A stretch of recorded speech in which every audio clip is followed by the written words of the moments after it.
Hello everyone, it is time for Grace today. Alright, we're going to start with this first one. It's called A Royal Haunting.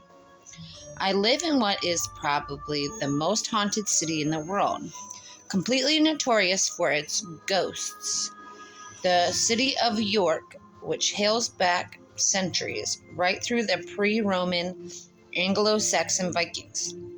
Our city is beautiful, but we've had lots of bloodshed, and I had quite a few unfortunate experiences in the house. Why did my screen just go black? I can't do nothing.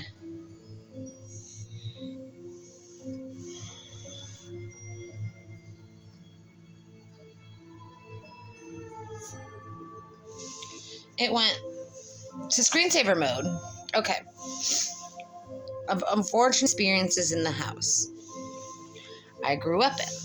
By far, my most horrific experience was when I was studying one evening, lying on my stomach in bed, reading about the Tudors, Tudors, Tudors. My door slowly creaked open when someone, or rather something, sat on my bed. The mattress nearly collapsed under its weight. Suddenly, a hand grabbed me around the back of my neck and started violently pushing my face into the pillow. I was absolutely terrified, but I finally got the courage to scream an expletive, and it disappeared. I laid there until dawn because I was too terrified to move my face from the pillow, just in case whatever it was came back. Why does it keep going to this screensaver? Alright, this one's called The Invisible Night Nurse. My house, a one-story colonial in the historic section of Jacksonville, was built in 1940. The original owners lived in the house until 2009. The husband had passed away a few years prior, and the wife sold it right before she died. The original couple was, by all accounts of everyone who knew them, the sweetest, and they were unable to have children, though they desperately wanted them.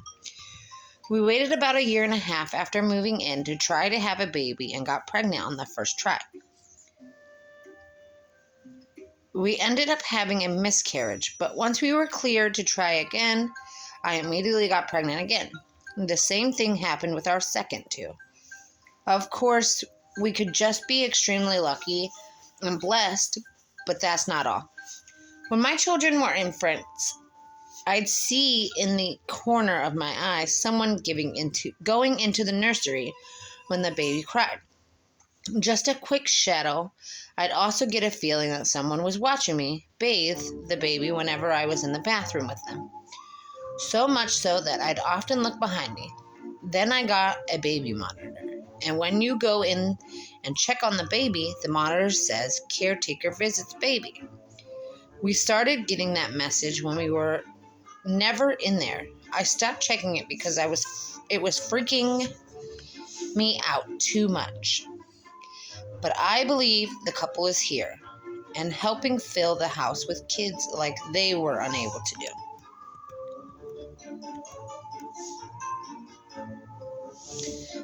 That's sweet. Alright, this one's called The Cat Seance.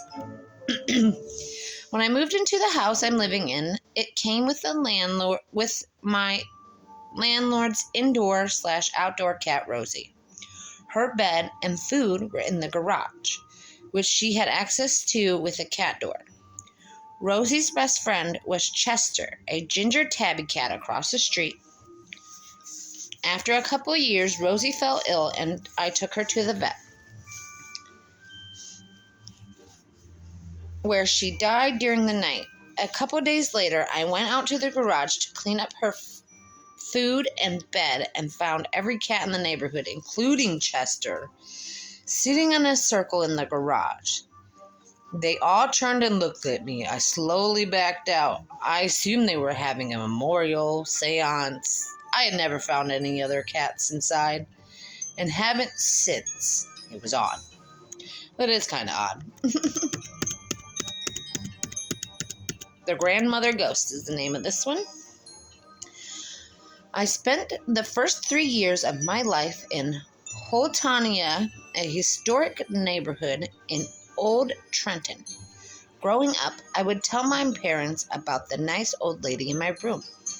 They thought I had an imaginary friend, but I believed this woman was my great-grandmother. Years later, I asked my parents about her, and their faces went white. "You remember her?" my mom asked in disbelief. Then they told me about all the times I talked about the nice lady in my room.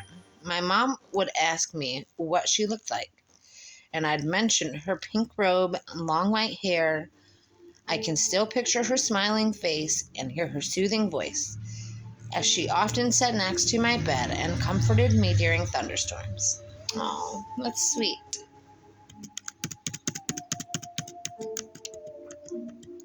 This one is called The Uninvited House Ghost. My boyfriend doesn't believe in ghosts, but I do. I've had a handful of terrifying experiences happen in the middle of the night when I was randomly woke up.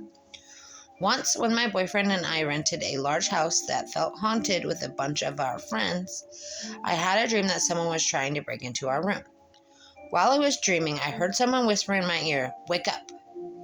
When I opened my eyes, my boyfriend was screaming in his sleep. I shook him to wake up, and he said he was having a dream that someone was trying to break into our room.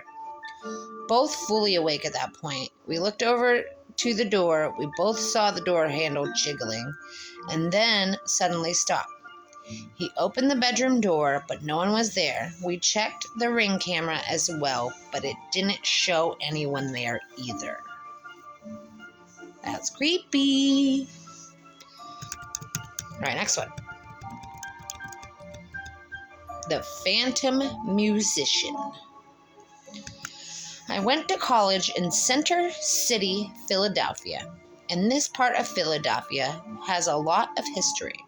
One day, I was visiting a well-known musical instrument store with an ex-girlfriend who wanted to purchase an instrument. It was a very old building, and the furniture and decorations inside are antique as well.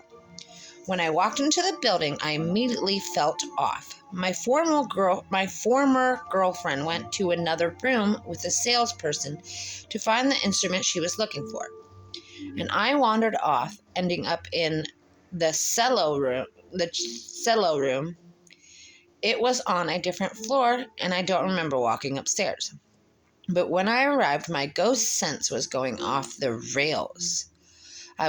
It was telling me there was something in there that was incredibly upset, and that I interrupted its space without permission. I walked my way back down to find my girlfriend paying for an instrument, and I told her there was something upstairs in the cello room. I'm pretty sure it was a ghost, and it didn't want me in there. I'm gonna go outside. When I said this, the salesperson's face turned white, absolutely pale, as if a ghost himself. And I could see that I confirmed something.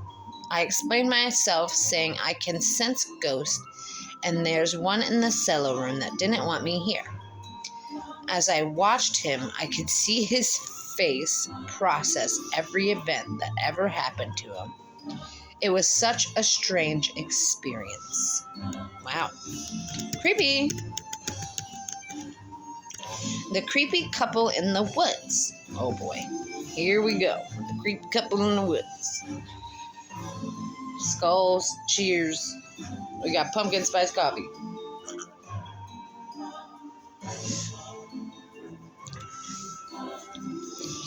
I grew up in upstate New York, and my childhood home was on a country road with little to no traffic. One time, when I was in the backyard playing with my dog, his ears suddenly perked up and his entire body stiffened. I watched as he trotted around the side of the house. I thought he heard my dad come home, but it was clear that my dad's car was not there. I tried to walk around him so I could see from a different angle to the street, but he quickly shifted to block me from stepping past him. It wasn't typical behavior for him, and I immediately felt something was off. Then his head whipped towards the driveway, and he stared down the street. When I followed his gaze, I saw what looked like a woman with a shawl blowing behind her. She ran down the street, passing our driveway. There were no distinguishing features. Her figure was just blackish gray, almost like a three-dimensional shadow. A few seconds later, another figure appeared behind her, chasing after her. He was taller and wearing a top hat. They passed the opening of our driveway within seconds, and I lost visibility of them because of the other side of our driveway was covered with dense, tall pine trees. They never came out on the other side of the trees. They just disappeared. And my dog's body relaxed after they left.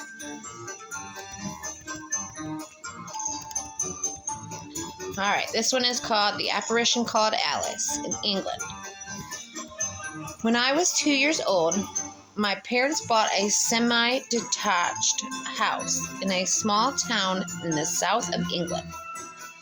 It was built in 1958, so the house wasn't particularly old, and my parents were the third owners. As I grew up, I developed an invisible friend named Alice. And my dog Chester and I would run around the house and garden with her. And by 4 years old, I insisted Alice needed a bowl of food for dinner. My parents assumed Alice was either an invisible friend or the name of another child at a nursery school. One day, after playing in the garden, I came in upset, and eventually my mom got me to explain what was wrong. I told her Alice had gotten hurt and was dead. I kept pointing to my chest and arms saying, "They really hurt." My parents were totally baffled, but my mom had mutual friends with the previous owners, and she eventually told them about my experiences. My mom's friend looked horrified and said, "Oh my God, you don't know, do you? Alice, the previous owner, died of a heart attack and was found by her son a day later in the hallway." I barely recall seeing Alice, but I always felt a loving, kind presence.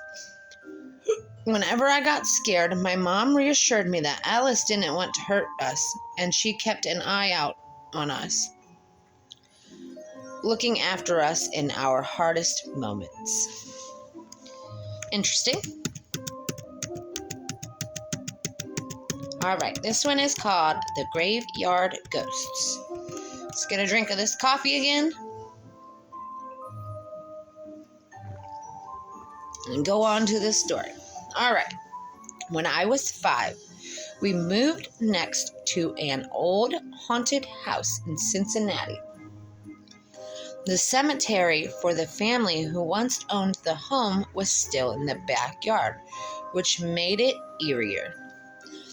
Whenever our neighbors left home, they'd make sure to turn all the lights off, TVs, etc., but they'd come back to all the lights on and the TV and stereos on full blast. Their piano would also play on its own. They eventually moved out and put the house on the market. One night, while the house was still unoccupied, my dad saw what looked like a glowing orb with feminine facial features on the home's balcony. He rushed to wake my mom and have her look. Sure enough, she saw the same thing. Dun dun dun. Ghosties, ghosties. All right, the stage presence, Rhode Island.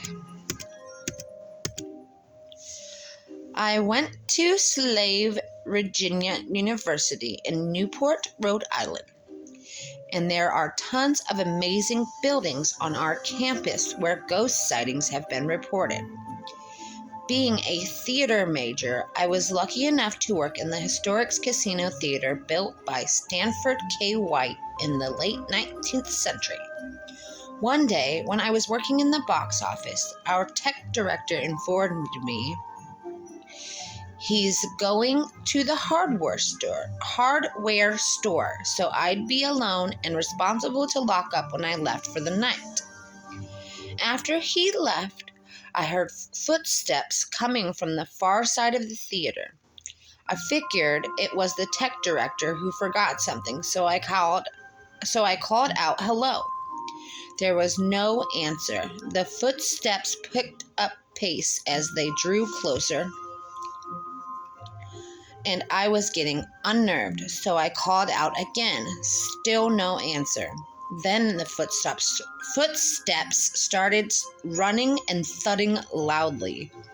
I stuck my head out just as whoever it was should have been coming into the lobby. But there was no one there. I left the theater as fast as I possibly could. But thinking back on it, it was cool to experience a little bit of history, even if it was creepy. Weird. I'm sorry, my words I'm getting tripped up on. The haunted bathroom in Minneapolis. I was at my friend's house, and we had a psychic come over. My friend asked if there were any ghosts in the house. The psychic said there were 2, one of which was a bad man who never lived in the house, but likes to slither around the neighborhood, likes bathrooms and dark spaces, and likes to scare people. I immediately flashed back to a year prior when I got locked in the bathroom under the stairs on the main floor. There was no lock, and when I screamed, my boyfriend came to help me.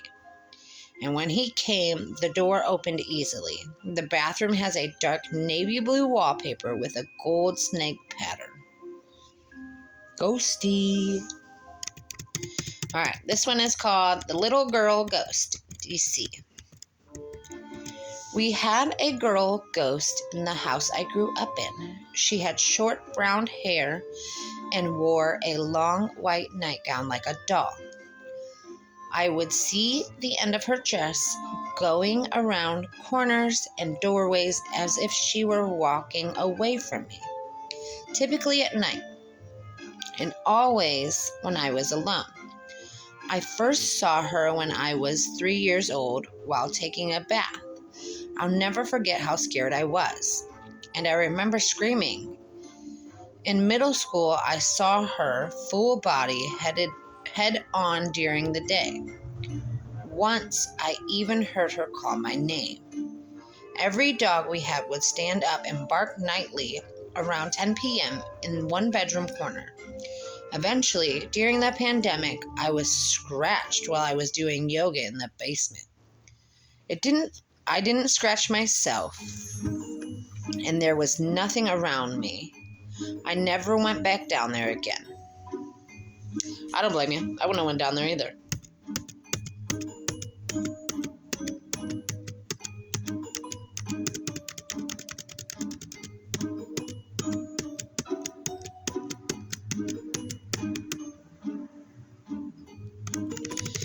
All right, that looks like it's the end of that, which is perfect because we are at 20 minutes anyway. So why don't we are going to get another drink of coffee here.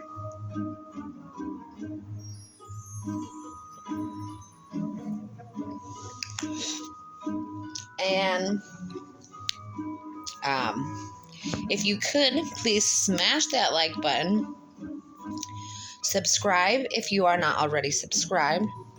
Turn on the notification bell so you never miss another video. And I'll see you guys in the next one. Love you. Bye.